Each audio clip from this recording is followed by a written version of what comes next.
Hello, welcome back to my channel, or welcome to my channel for the first time. Today, obviously, you've seen the thumbnail. I'm going to be discussing Warhorse, Michael Morpurgo's novel from 1982, and the 2011 film adaptation by Stephen Spielberg. I'll start with the book. Now, it's got one of those horrible movie covers on it. I picked this up at a thrift shop for $2, so I can't complain a whole lot. I'll read the back cover, talk a little bit about my feelings on the book, and then I'll transition into talking about the movie. This shouldn't be too long, so here we go. It is 1914, and Joey, a farm horse, is sold to the army and thrust into the midst of World War I on the Western Front.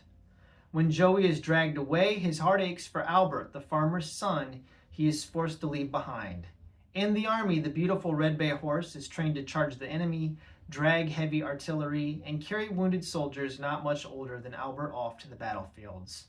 Amongst the clamoring of guns, and while plodding through the cold mud, Joey wonders if the war will ever end, and if it does, will he ever find Albert again? So, this whole book is set during World War I, and it's told through the perspective of Joey, the horse. So the whole thing is from the horse's perspective. This is very much like, think of Jack London's Call the Wild, how the whole story is told through the perspective of Buck, the dog. You're getting the same thing here with Joey. Now, Joey starts out on this. He's sold to a farm. He learns how to plow. There's another horse on the farm already that's named Zoe. It's an older horse. Albert's father is kind of I would call him like a mean drunk. He does come around and change. That's one of the differences between the book and the movie, is that I don't think he's quite as harsh in the film. But overall, I really enjoyed this. The horse changes hands several times. Albert's not old enough to enlist in the army when World War I breaks out. He does enlist later, but Joey is sold to the British Army, ends up in the care of a Captain Nichols, who in the film is played by Tom Hiddleston, Loki. So I guess it's a good place to transition. Well, let me talk about one more thing before I do that. The horse does change hands several times throughout the course of the book. So we get to see him with the British troops. He ends up at one time in the possession of the German army. He ends up on a farm with an elderly man and his granddaughter that are French speakers. And the one thing I'll say about the book that is kind of a drawback is that the horse can understand everybody.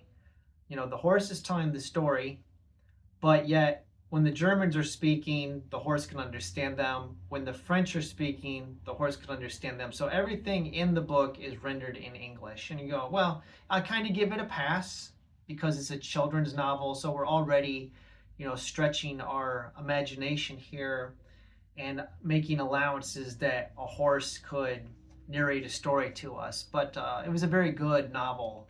And I will say that I really was surprised by this. It was a lot better than I thought it was going to be.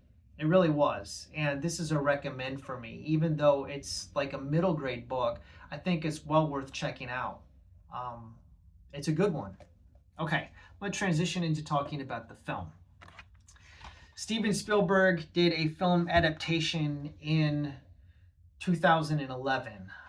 It stars Jeremy Irvine in his movie debut as Albert, and it's got a pretty good cast in it. One thing I'll say I didn't like about the movie is that Tom Hiddleston plays Captain Nichols, which is great, and Benedict Cumberbatch is in the film, riding the horse Topthorn, which is one of Joey's friends, his fellow horse. They make Topthorn an antagonist in the movie, and he's not. He's a friend in the book, and I didn't care for a lot of the changes that were made. I will say that I was quite underwhelmed by the film. I checked this out from my local library, and in comparison to the book, like, the book wins. All the changes that the movie made, I wasn't a fan. For one, the movie focuses more on the relationship between Albert and his father. And it's got this whole thing about a war pennant that his father won in the Boer War, or got from the Boer War. And while the movie's got a great cast and it's got a great score, John Williams did the score for it, and it's got great cinematography, I just felt like all of the punch that the book had was kind of gutted. The movie was just a little bit too generic for my taste. I don't think it was a straight, well, I'm going to say it wasn't a straight adaptation because it wasn't, but there was a stage play in 2007. I think that they blended the stage play and the book together. And yeah, all of the changes that were made, the story is no longer about the horse. It's just not. It's more of a human story. And without the horse's inner monologue, I mean, you could have put narration. Somebody could have voiced the horse. I know that people would have complained about it probably, but they did the same thing with that awful Look Who's Talking franchise, right? With the baby, with Bruce Willis doing the inner monologue of the child. I mean, you could have done that with the horse here. One of the other drawbacks of the film that I saw is it's when you have the German speakers, they had an opportunity here to make the German speakers speak German and have English subtitles underneath. The same thing with the French speakers, and they don't. Steven Spielberg has all of the speakers in the movie speaking English.